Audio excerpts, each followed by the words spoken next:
आजचा प्लॅन जरा वेगळा होता आणि हे दोघं माझ्या आधीच येऊन थांबले होते. काय खाते घरी? काय नाही काय बोरण खायला नवीन मला आलाय म्हणून चला जायची ना आज. हा चला ना जायची.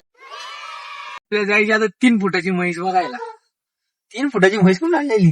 कुठून आली का नाही 3 फुटाची? आज कोणत्याही परिस्थितीत म्हैस बघायचीच होती. मग आम्ही तिथे पोहोचलो. म्हशीवर अजिबात विश्वास नसल्यामुळं सेफ्टीचा विचार करता आम्ही तोंडाचं कव्हर घ्यायला आलो. त्यानंतर थोडस फिरल्यावरती समजलं की इथे तर वेगवेगळ्या गोष्टींचा बाजारच भरलाय. पित्त जळजळ वगैरे साठी उपयुक्त आहे. निसर्गाने आपल्याला दिलेला अनमोल रत्न आहे. घ्यायचं तुम्हाला भविष्यात आम्हाला येईल. पण इथं आल्यावरती यांचं वेगळंच नियोजन चालू झालं. पुढे गाडी देऊ मला.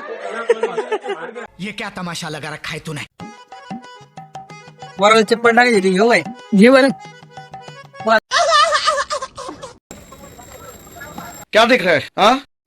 भरपूर फिरल्यानंतर शेवटी आम्हाला म्हशीचा अड्डा भेटला. मग आम्ही आत घुसलो.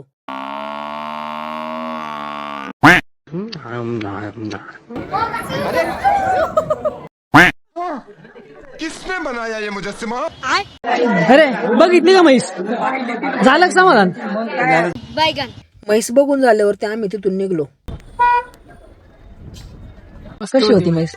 जगामधली सर्वात बुट्टी आहे ना ती. नव्याची बुट्टी आहे. आधी सांगायचं ना मला. पैसा बर्बाद. चला आता घरी काय जाऊया घरी. झालं आता सगळं. तर चला मित्रांनो भेटूया आपण पुढच्या मिनी ब्लॉग मध्ये. चॅनेलला सबस्क्राईब केलं नसेल तर सबस्क्राईब करून ठेवा.